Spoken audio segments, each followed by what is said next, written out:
بڑی نوازش، بڑی مہربانی۔ سب سے پہلے تو آپ کی خدمت میں، پھر علماء کی خدمت میں سلام پیش کرتا ہوں، اور وعلیکم اس کے بعد عرض خدمت ہے کہ سرکار امام خمینی کے حوالے سے گفتگو کرنا ہم جیسے طالب علموں کے لیے انتہائی مشکل ہے۔ وہ شخصیت ہی اتنی بے شک بڑی ہیں کہ ان کے حوالے سے البتہ ہم یہ سمجھتے ہیں کہ جو کچھ ہم سمجھ پائے ہیں یا ہم نے اس دور میں امام کو کے حالات زندگی کو دیکھا پایا، اس کے حوالے سے گفتگو جو ہے وہ کسی حد تک کرنے کی کوشش جو ہے اپنے بس کے اپنے کم علمی کا اعتراف کرتے ہوئے۔ میں اصل میں آپ کے سوال سے پہلے ایک بات عرض کروں کہ قبلہ بخاری صاحب نے فرمایا کہ امام خمینی عہد ساز شخصیت تھے۔ اس میں کوئی شک نہیں کہ عہد ساز شخصیت تھے امام، لیکن میں یہ سمجھتا ہوں کہ پیغمبر گرامی صلی اللہ علیہ وآلہ وسلم کے بعد سرکار امیر المومنین علی علیہ السلام نے جو پیغمبر گرامی کے دین کی تفسیر کی تھی یا جو دین سبحان ہم اللہ تک پہنچا ہے مولا بڑھتا ہے کائنات اور ان کی اولاد پاک کے توسط سے، میں سمجھتا ہوں کہ ایک بہت عرصے کے بعد اس دور میں اسلام کی وہ تصویر پیش کی ہے امام خمینی سرکار نے۔ یعنی امام خمینی بڑی مدت کے بعد، جتنی تاریخ ہے اس میں اکثر و بیشتر جو تاریخ پیش کی جاتی رہی اور جو تصور پیش کیا جاتا رہا اسلام کا، وہ سرکار علی علیہ السلام کے توسط سے جو پیغمبر گرامی اور دین کی حقانیت بیان کی گئی تھی، اس کا پرتو پھر نظر آیا ہے ہمیں سرکار امام خمینی کے دور میں۔ گویا سبحان ایک اللہ مرتبہ بہت خوبصورت بات حضرت علی کی سیرت کو پرکھنے کا موقع ملا حضرت امام خمینی کے دور میں کہ یہ ہے حقیقی وہ تصور کہ جو ائمہ اہل بیت علیہم الصلوۃ والسلام نے اسلام کا پیش کیا ہے۔ اور دوسری بات کہ جو میں تمہید کے طور پہ عرض کرنا چاہ رہا ہوں وہ یہ ہے کہ پھر جس طرح لوگوں نے استقبال کیا امام کا، جس طرح ان کی فکر کا استقبال جو ہے وہ کیا گیا پوری کائنات میں، اس میں بھی ایک رمز، ایک حقیقت جو ہے وہ موجود ہے، اور وہ یہ ہے کہ امام نے بھی فرمایا کہ یہ در حقیقت امانت ہے امام زمانہ کی، اور ہم جو ہے وہ بے شک ماحول پیدا کرنا چاہتے ہیں تاکہ امام زمانہ جو ہیں وہ ظہور کر سکیں۔ گویا یہ امانت ہے کہ جو امام زمانہ کے حضور ہم پیش کرنا چاہتے ہیں۔ اسی چاہتے ہیں باتیں تو بڑی تفصیل سے کی جا سکتی ہیں، لیکن اسی بات کو جو ہے وہ بیان کیا ان لوگوں نے کہ جو امام خمینی سے محبت کرتے تھے، ان سے عشق کرتے تھے، ان سے پیار کرتے تھے۔ انہوں نے کہا کہ یہ صحیح ہے کہ ہمارا عقیدہ ہے، ہمارا نظریہ ہے، ہمارے اس وقت کے امام جو ہیں وہ امام زمانہ اجل اللہ فرجہ الشریف ہے، اللہ تعالیٰ لیکن فرج بھی اللہم عشق صلی اللہ خمینی نہ توانا عاشق مہدی شد۔ جب تک امام خمینی کے عاشق نہیں بنیں گے، آپ امام زمانہ کے بھی عاشق نہیں ہو سکتے۔ نہیں تو بنے گے گویا میں سبحان بات اللہ عرض کرنا چاہ رہا ہوں وہ یہ ہے کہ حضرت امام خمینی رحمہ اللہ یہ در حقیقت پیغمبر گرامی کے بعد ائمہ کی سیرت کا بھی پرتو تھے، اور پھر امام خمینی نے اسی بات کو ملایا ہے امام زمانہ کے ساتھ۔ گویا امام زمانہ تک پہنچانے کے لیے یہ راستہ متعین کیا ہے سرکار امام خمینی نے۔ آپ کے سوال کے جواب میں ویسے تو جو ہے وہ بہت بڑی علمی شخصیت تھے، قبلہ بخاری صاحب نے اس بارے میں بیان فرمایا کہ ان کی علمی شخصیت جو ہے وہ کیا ہے، اور میں سمجھتا ہوں کہ علمی شخصیت کو آج ہم یہاں پہ تبصرہ کریں، ہم جیسے طالب علم جو ہیں وہ کیسے ان کی شخصیت کو بیان کر سکتے ہیں کہ جن کے شاگردوں میں شہید مطہری ہوں، جن کے شاگردوں میں محمد حسین بہشتی ہوں، جن کے شاگردوں میں محمد فاضل لنکرانی ہوں، جن کے شاگردوں میں جو ہے وہ ہادی معرفت ہوں، جعفر سبحانی، آیت اللہ جعفر سبحانی ہوں، جن کے شاگردوں میں جو ہے وہ مصطفیٰ خمینی، اور بہت زیادہ ایسے بیسیوں جو علماء ہیں وہ ان کا وجود یہ بتاتا ہے کہ امام خمینی کتنے بڑے عالم تھے، کتنے بڑے متقی تھے، کتنے بڑے زاہد تھے. یعنی شاگردوں کی تربیت سے بھی پتہ چلتا ہے کہ امام خمینی کا علم کتنا زیادہ تھا. البتہ اس کے حوالے سے بہت صحیح. زیادہ چیزیں ہیں. عموماً مجتہدین کے درمیان فقہ اور اصول جو ہے اس پہ بحث کی جاتی ہے. مجتہد عام طور پہ اصول الفقہ اور فقہ کو بیان کرتے ہیں اور اسی کے درس دیتے ہیں. صحیح. ان کا یہ اپنے طور پہ ایک تخصص تھا کہ یہ علم عرفان جو ہے اس کے حوالے سے بھی امام خمینی اور اللہ کے ساتھ ایک خصوصی ربط کے حوالے سے بڑے جو ہے وہ ان کا شعرا تھا کہ ان کا خصوصی طور پہ ایک ربط تھا اللہ رب العزت کی ذات کے ساتھ. اور بعض چیزیں کہ جو لوگوں کو معلوم نہیں ہوتی تھی امام خمینی جو ہے وہ پہلے سے جو ہے وہ بیان کر دیتے تھے. اور اس کے لیے انسان کا صفائے قلب ہونا جو ہے وہ بہت زیادہ ضروری ہے. سبحان اللہ، سبحان اللہ. بہت خوبصورت طریقے سے آپ نے آپ کی علمی زندگی ہے اس کے اندر ایک چھپے ہوئے گوشے عموماً جو عام روش سے ہٹ کر جو آپ کے نمایاں تھے، آپ کی وہ علمی استعداد تھی، وہ آپ کی علمی جو ایک جس کو کہا جائے کہ ایک برتری تھی، اس کو آپ نے وضع فرمایا کہ علم عرفان اور فلسفے کے اوپر جو وہ آپ کو عبور تھا.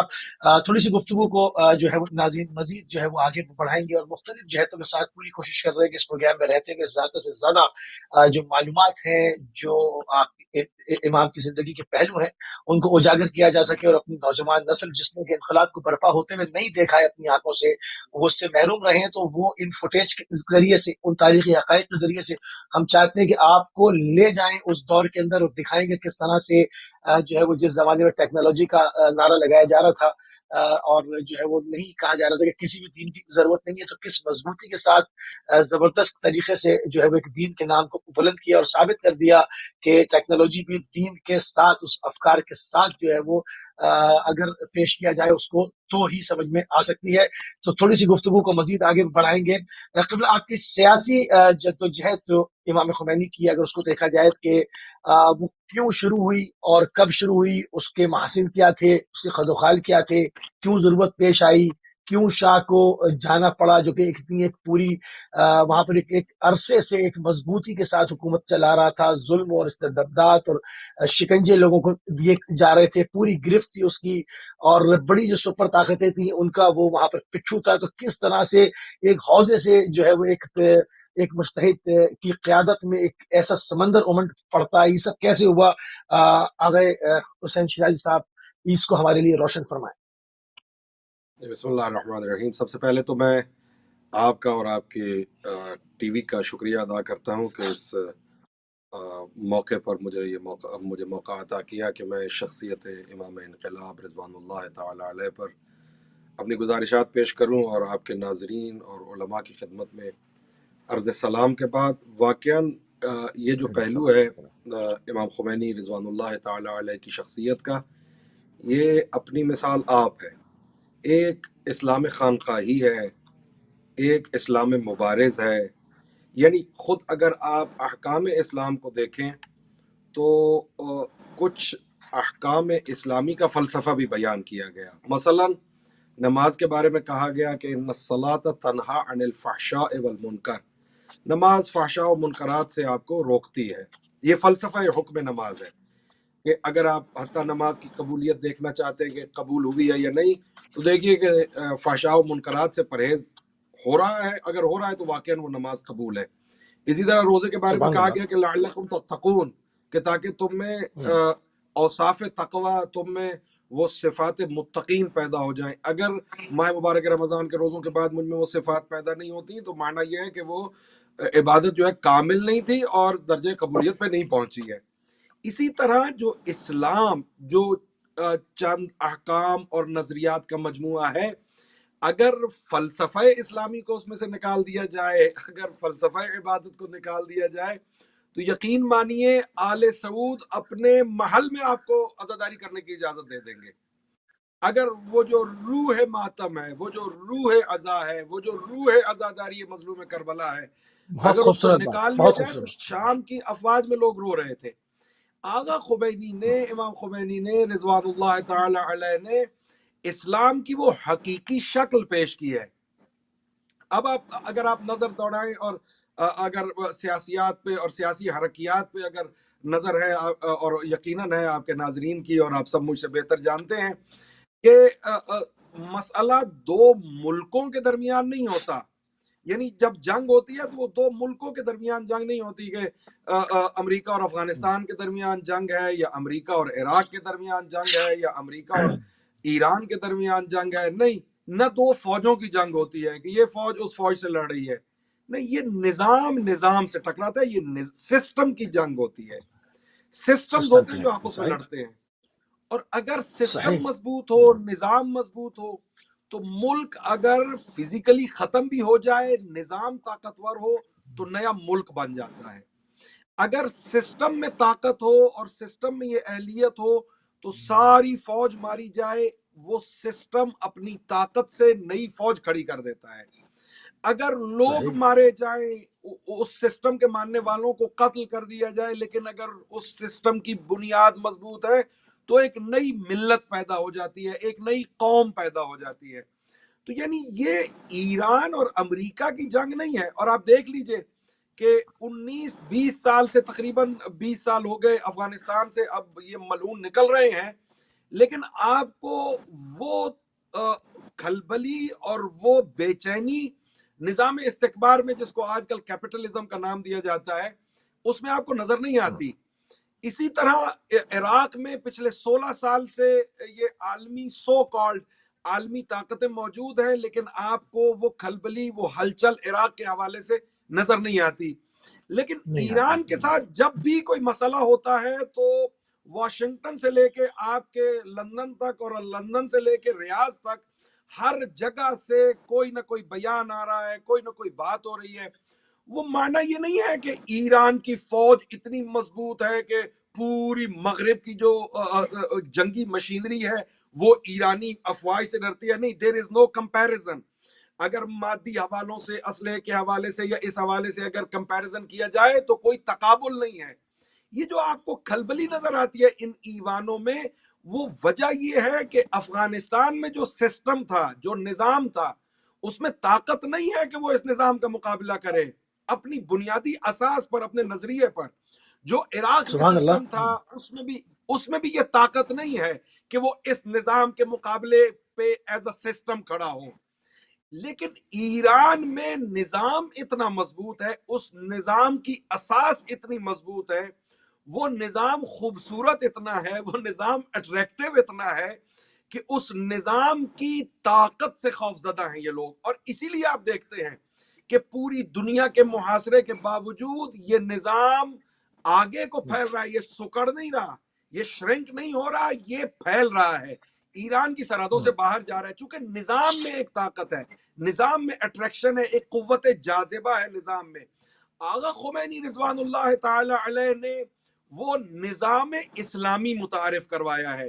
اور فقط سبحان یہی اللہ. نہیں، اگر آپ 1979 کے بعد دیکھیں تو اس سے پہلے پہ اگر آپ نظر کریں تو آل سعود کی حکومت اسلامی حکومت گنی جاتی تھی، آل جی خلیفہ کی عجیب. حکومت اسلامی حکومت گنی جاتی تھی. جو عجیب. ملعون اور جو بے غیرت آدمی مسلمانوں کے سر پہ سوار ہو جائے وہ خود کو اسلامی حکومت کہتا تھا. اور بدقسمتی کی بات یہ ہے کہ مسجدوں میں نمازیں پڑھنے والے اور ماہ مبارک رمضان میں روزے رکھنے والے اس کو اسلامی حکومت مانتے تھے. آغا خمینی نے وہ جس کو آپ انفجار نور کہتے ہیں، جس انقلاب کو، اس انقلاب کے ذریعے بتایا کہ نہیں، یہ مسلمانوں کی یا اسلامی حکومت نہیں ہے، یہ ایک ظالم اور جابر بادشاہ کی حکومت ہے جو پہلوی حکومت ہے. جو حجاز پر قابض ہیں آل سعود، وہ اسلامی حکومت نہیں ہے، وہ مسلمان مملکت نہیں ہے، وہ مسلمان ملک نہیں ہے، وہ آل سعود کے قبضے میں حجاز ہے. یعنی جو اسلامی بیداری کی تحریکیں ہیں، قطع نظر اس کے کہ وہ برادران اہل سنت کی اسلامی تحریکیں ہوں، یا وہ تشیع کی اسلامی تحریکیں ہوں، یا وہ حتیٰ آپ یمن میں دیکھتے ہیں زیدی جو ہمارے برادران ہیں ان کی تحریک ہو، یعنی آپ اقصائے عالم میں نظر کر لیں اور پھر فقط مسلمانوں تک یہ بات نہیں رہتی. مظلوم صحیح. کو جو آواز کا حق کربلا سکھاتا ہے، امام خمینی صحیح. نے اس مترقی دور میں وہ کربلا بنا کے دکھائی ہے. نمبر ایک.